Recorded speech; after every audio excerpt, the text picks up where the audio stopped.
Lorena Mejia. Thank you, folks. I'm really happy to be here. I want to thank you, John, for this opportunity.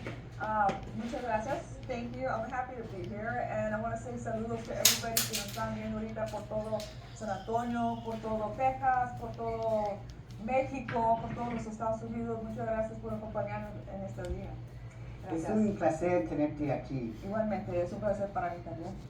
Y sorprendido, vienes de una familia de músicos, ¿verdad? Claro que sí. ¿Tu papá? Claro que sí. I'm the second person of this legacy that my father's actually Joe Mejia, and I'm the second line in a legacy of artists. And I'm here today continuing his legacy. He's known for songs that have been sang by international artists like Angelica Maria, Lucha Villa, Lola Beltran. So he's had quite a list of impressive artists who recorded this music today. And I grew up around music all my life. I was born into it from as early as I can remember. I was singing at age 5. You know, I was singing música mexicana, mariachi, jazz, and all that. But I was exposed to a musical environment at a very early age because of my dad. And so I was born in Corpus Christi, and I've been singing with my dad. You know, I started singing on stage at the age of 13 years old. So he invited me to perform with him. So at a very early age, I started performing. But not only that, I also at a very early age, my dad used to tour a lot in Mexico. He used to play a lot in Monterrey with caravanas, with artists like Las Hermanas Huerta and Lorena. Y yo de chiquita, yo lo acompañaba, y we would stay in hoteles como Hotel Monterrey, and I had incredible memories. Incredible childhood. Incredible childhood because of him. Yes. That's wonderful. Now, this show, if you didn't know, is called Tejano Music, News, and Chismes. Yes. So I want to hear about a chisme. They tell me that you grew up with Selena. See, I knew Selena when I was little. Our father, her dad, Abraham Quintanilla, had a band that was called Los Dinos. They were a doo-wop band, and Dad and him formed a friendship when they were performing. I would say like in the 50s in Corpus. Los Dinos were the opening act, and my dad was the headlining band. Oh wow! And so they formed a friendship early on, Abraham and my dad. And so later on, Selena and I got to know each other because of our dads, and I used to talk to her and spend time with her at the mall, and we just had a lot of beautiful moments with her in life. And then so you were about the same age, right? We're about the same age. And then the last time I actually saw her was in the studio. She was at Joey Records. This was Joey performing recording the song Ven Conmigo. And she just happened to be on a studio break, and my dad went over there to say hi to the Disco's Joey Records owner. Yes. And Selena just happened to be there, and Abraham. So that was the last time I got to spend time with her. But she was she just got done recording the song Ven Conmigo, and that was the last time I got to spend a beautiful moment with her. And then after that, I would say is when we had that. She passed about a year later. But I was fortunate to see her, and I just remember that she was a beautiful person, inside out, just an angel to me. She was. But I have nothing but just beautiful memories with her. And, I'm glad that I was able to meet her. Yeah. That's wonderful. So, tell me more about you. When you got started, you said your first performance was when you were 13 years old. When I was just 13. My dad, just a baby. Yeah, just a baby. My dad used to play with conjuntos that he had, and he would always encourage me to get on stage with him. And so I started singing conjunto music also at a very early age with him, because he also had a lot of different conjunto groups that he had formed also. So yes, I was exposed to the stage at a very early age. Yes. And so, do you ever experience stage fright?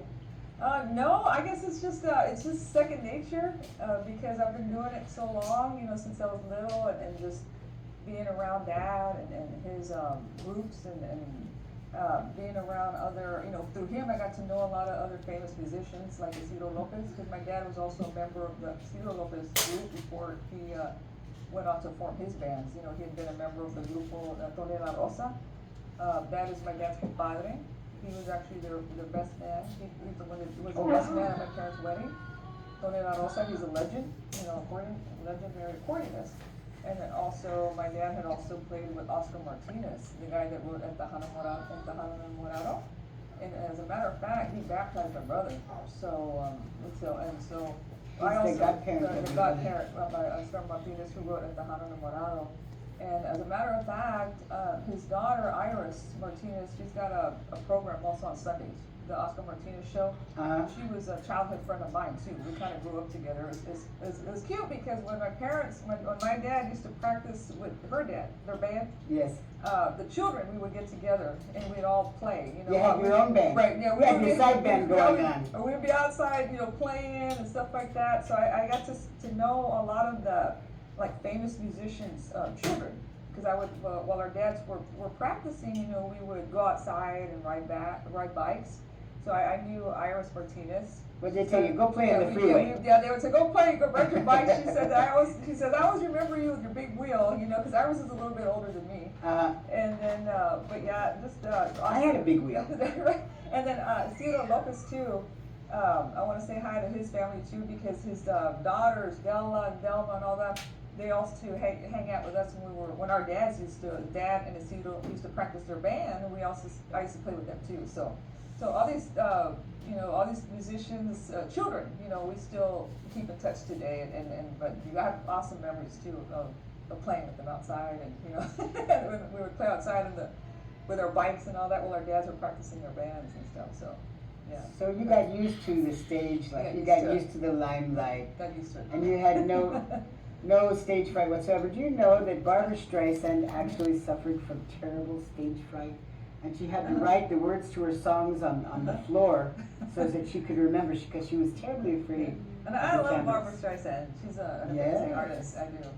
She's an amazing performer. You sing Tejano, but you sing all kinds of music. I also sing all kinds of genres too. What other kind of music I also do you sing R&B. I can sing like Mary J. Blige. That's one of my favorite artists. I'm noticing you have a very strong voice, speaking voice. Speaking voice. I like Mary J. Blige. I also like Shaka Khan. She's ain't nobody loves me better. I love that. Makes me happy. Makes me feel this way. Ain't nobody.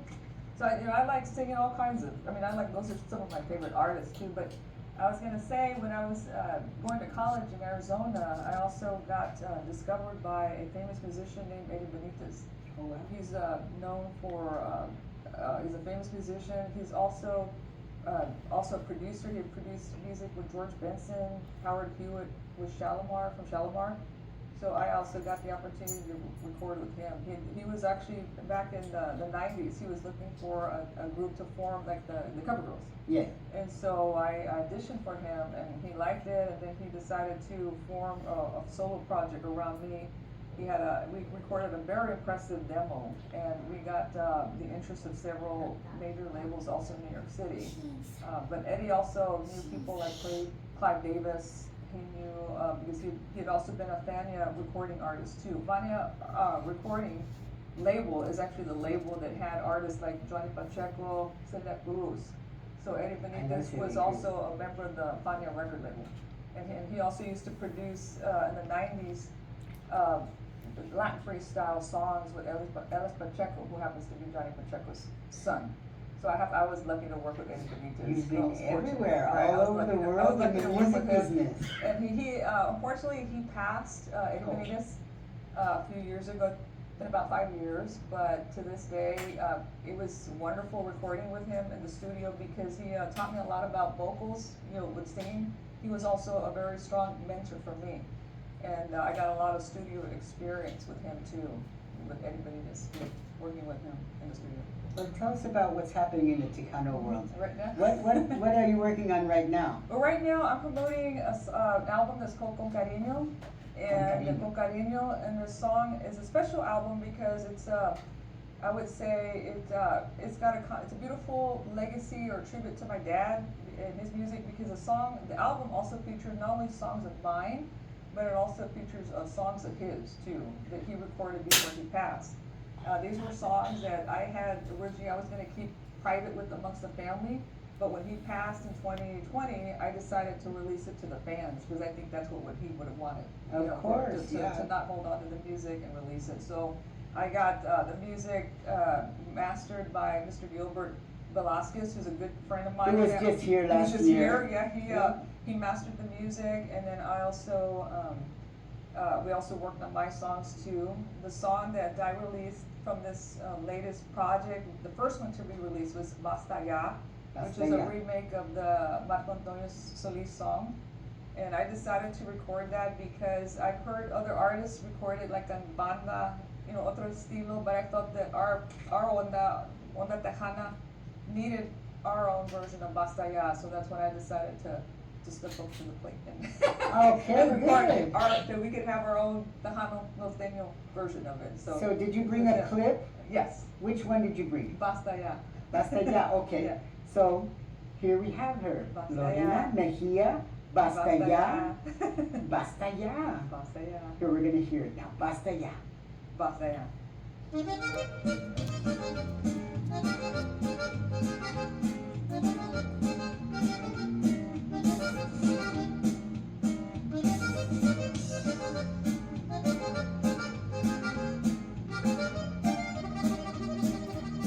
Desde hoy le prohibido a mis ojos en mirarte de nuevo la cara.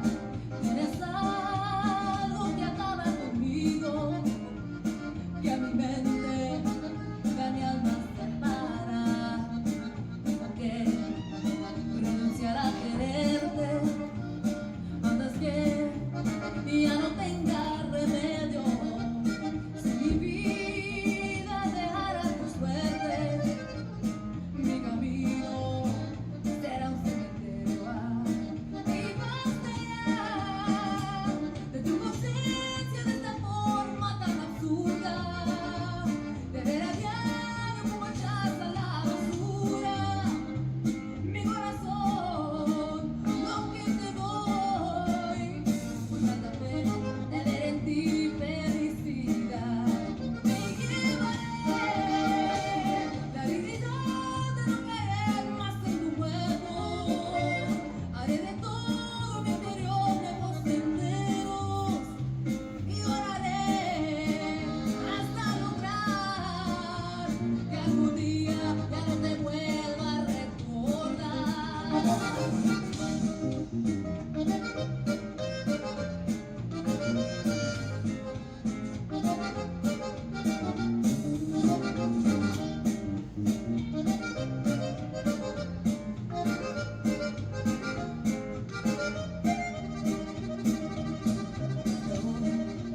Le he prohibido a mis ojos